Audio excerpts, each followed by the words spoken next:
আমার লেখাপড়া নিয়ে আপনি এত চিন্তা করছেন কেন? আমি তো চলেই যাব মাসির বাড়ি, তারপর সেখান থেকে পরেরটা জেনে আপনি কি করবেন? সেটা তো বটে, আমাকে জানানোর কি প্রয়োজন আছে? তুমি তো আগের থেকেই তো সবকিছু প্রি প্ল্যান করে রেখেছিলে। কি প্ল্যান করেছিলাম আমি? শোনো, তোমার এই ইনোসেন্ট হাব ভাব না আমাকে দেখাবে না, এসব অন্য কাউকে দেখাবে। আমি এসব দেখে ভুলে যাব না। আমি কাউকে ভোলানোর চেষ্টা করছি না। এটাই তোমার স্বভাব। এখন দেখছি লোকজন যেটা বলছে একদম ঠিকই বলছে। মানে কি বলেছে লোকজন? তোমাদের ব্যাপারে যেটা বলছে। আমাদের মানে? মানে তোমার আর তোমার মায়ের ব্যাপারে যেটা বলছে।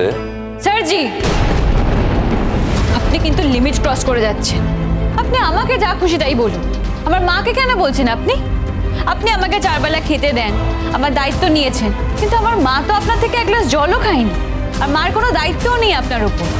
তাহলে আপনি মাকে নিয়ে কেন কথা বলছেন? আচ্ছা ঠিক আছে, আমি সরি, আমি তোমার মাকে অসম্মান করতে চাই না। 100 বার করেছি। আপনি তো একটু আগেই বললেন আমাদের মা মেয়ের সম্পর্কে লোকজন খারাপ কথা বলে, আপনি সেগুলো বিশ্বাস করতেই পারেন, কিন্তু সেই বিশ্বাসটা আপনি নিজের মনে মনে রাখুন। আর একটা কথা, এই খারাপ মেয়েটা কিন্তু যেচে আপনার সঙ্গে আসতে চাইনি। বারবার একই কথা বলে কোনো লাভ আছে? যেটা সত্যি সেটা আমি বারবার বলবো।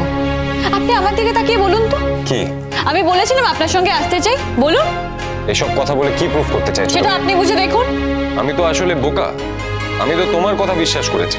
আমি তো আপনাকে একটা কথাই বলেছিলাম যে আমি এখানে আসবো না। হ্যাঁ, আমি ভেবেছিলাম তুমি এই কথাটা বলছো যাতে আমি কোনো রকমের বিপদে না পড়ি। মানে তাছাড়া আর কি? তাছাড়া কি সেটা তুমি ভালো বোঝো। তুমি যখন জানতে যে তোমার কারোর সাথে অ্যাফেয়ার আছে, তাহলে সেই কথাটা বলতেই পারতে। গোপন করার কি দরকার ছিল? মানে এটা তুমি ভালো বুঝবে, উল্টে আমায় জিজ্ঞেস করছো।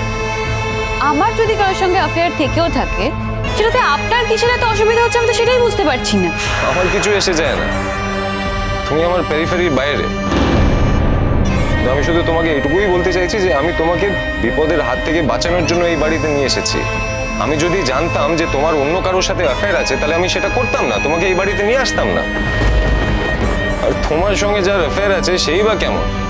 তোমাকে শেল্টার না দিয়ে অন্য কারোর কাছে ফেলে দিল। আমি আপনার কথা সত্যিই বুঝতে পারছি না, কার কথা বলছেন আপনি? প্লিজ আমার সাথে এরকম ড্রামা করো না, ঠিক আছে? এইসব নাটক না আমার একদম পছন্দ না। Don't behave like a drama queen. এইসব নাটক আমি দেখবো না। যাও আমার চোখের সামনে থেকে। ভালো লাগছে না, এমনিতেই ভেবেছিলাম রাতে ঘুম আসছে না, এখানে একটু পায়চারি করবো, সেই উপায়টাও নেই। তুমি দাঁড়িয়ে আছো এখানে। সরি স্যারজি, আমি তো চলেই যাচ্ছি, আপনিই তো আমাকে আটকালেন। এই তোমার এত কথা কিসের? হ্যাঁ, কেন এত কথা বলছো? আমি তো বললাম না এখান থেকে যেতে। যাও। এই, এখানে কি ব্যাপার এত রাতে? মা, আমি এখানে পায়চারি করছিলাম, আমার ঘুম আসছিল না তাই। পাইচারি করছিলে? তাহলে এত চিৎকার চেঁচামেচি হচ্ছিল কিসের জন্য এখানে? হ্যাঁ, আর এই মেয়েটা এখানে কি করছে? মাঝরাত্রিবেলা তুমি এখানে কি করছো? হ্যাঁ, কেন এসছো এখানে? বুঝতে পেরেছি, বাড়ি শুদ্ধ লোক এখন ঘুমিয়ে পড়েছে, আর তুমি যেই দেখেছো বাদশাকে এখানে আসতে, অমনি ওর পেছন পেছন উঠে চলে এসছো, তাই তো? আমি এখানে অনেক আগে থেকেই দাঁড়িয়েছিলাম, আমি জানতামও না উনি এখানে আসবেন। তাহলে সব জিনিস তো তোমার জানার দরকার নেই। আমাদের বাড়ির ব্যাপারে সবকিছু তোমাকে জানতে হবে এমন তো কোনো কথা নেই। আর শোনো, এটা না আমাদের বাড়ি। আমাদের বাড়িতে যে যেখানে খুশি যখন খুশি আসতে পারে, তুমি সেটা করতে পারো না। আর বাচ্চা, এই মেয়েটার সঙ্গে তোমার এত কিসের কথা? মা, আমি ওকে শুধু এটুকুই বোঝাচ্ছিলাম যে আমি ওকে এই বাড়িতে আশ্রয় দেওয়ার জন্য নিয়ে এসেছি, কিন্তু তার মানে এই নয় যে ও সারা জীবন এই বাড়িতেই পড়ে থাকবে। কিছুদিন এখানে থাকবে, তারপর ওর মাসির বাড়ি চলে যাবে। ওখানে যা ইচ্ছে করুক, আমি ওর রেসপন্সিবিলিটি আর নিতে চাই না, এটাই বলছিলাম। এটা বলার সঠিক সময় কিন্তু এটা নয় বাচ্চা। তোমাকে এটা বুঝতে হবে কখন কোথায় কার সঙ্গে কি কথা বলা উচিত। আর তুমি জানো না, এই ধরনের মেয়েরা তো এসব সুযোগই নেয়। তুমি একটা কিছু ভুলভাল কথা বলে বসবে আর তোমাকে ফাঁসিয়ে দেবে, তারপর পারবে তুমি নিজেকে বাঁচাতে পারবে? এখন তো আইনও মেয়েদেরই ফরে। এদের মতো কত মেয়ে যে এই আইনকে এক্সপ্লয়েট করে তুমি জানো না? এই যাও, ঘরে যাও। শুনুন আন্টি, আমরা গরিব হতে পারি কিন্তু আমরা অসৎ নই।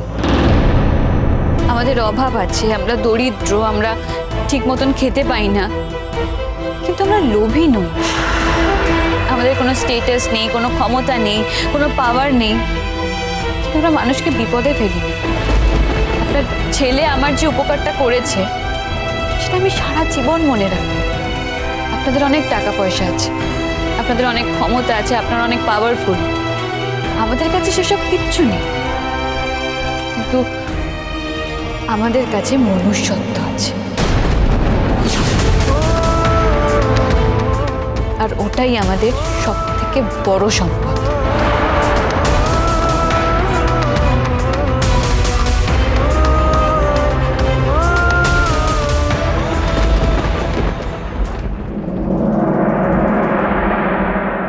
ভাই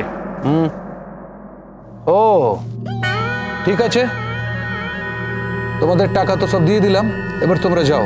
চলো চলো চলো। নমস্কার রাজেশ ভাই। বলো কি খবর? ওই যে আপনি আসতে বলেছিলেন। হ্যাঁ, তো এবার ব্যবসা করতে কলকাতা যাচ্ছ না? যাওয়ার তো ইচ্ছা আছে স্যার, কিন্তু ওই টাকাটা। টাকার জন্য কবে ব্যবসা আটকেছে? এই যে এতগুলো লোক এলো, সব টাকা নিয়ে গেল, তো তোমার টাকার অভাব হবে না? কিস্তির টাকাটাই ভালো করে শোধ করতে পারি না, তার উপর তো আসলটা পড়ে থাকে। ঠিক আছে, আমি তোমাকে টাকা দিবে, তোমাকে সুদের টাকা দিতে হবে না, তুমি খালি আসল টাকাটা দিও, ঠিক আছে?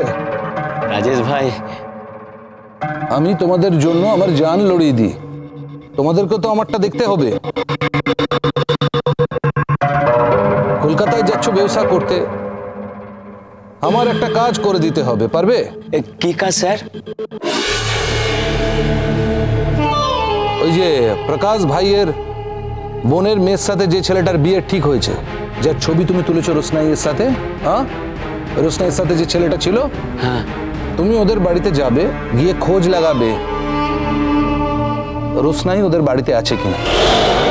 যদি থাকে তক্ষুনি আমাকে ফোন করে জানাবে, পারবে? ঠিক আছে স্যার, ওই ঠিকানাটা পেয়ে গেলে।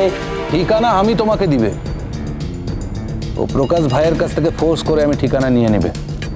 কবে যাবে? স্যার ওই টাকাটা পেয়ে।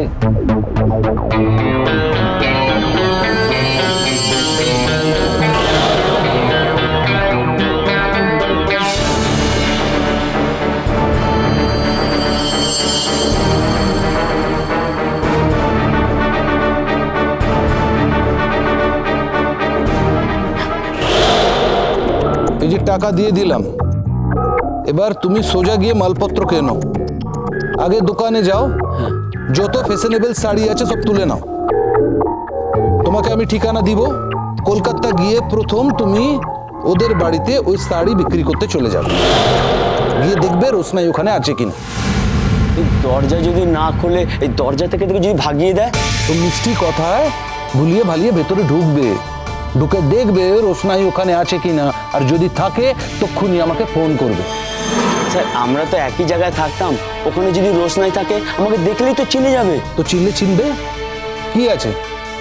তুমি বলবে আমি দেশওয়ালি ভাই আছি, ব্যবসা করতে এসছি, কোনো অপরাধ করতে এসছি নাকি? ওই ব্যবসা করার নাম করে তুমি দেখে নেবে রোশনাই আছে কিনা। ঠিক আছে স্যার। যা যা বললাম মনে থাকবে, ভুল হবে না তো? হ্যাঁ মনে থাকবে স্যার, আমি ওখানে গিয়ে আপনাকে ফোন করব। আর কি করতে হবে স্যার? তারপর আর কিছু করবে না, বেশি বাড়াবাড়ি করো না, जितना बोला है उतना ही करो, ज्यादा मत करो, समझ गए? ঠিক আছে স্যার। ठीक है, अभी जाओ। আসছি স্যার।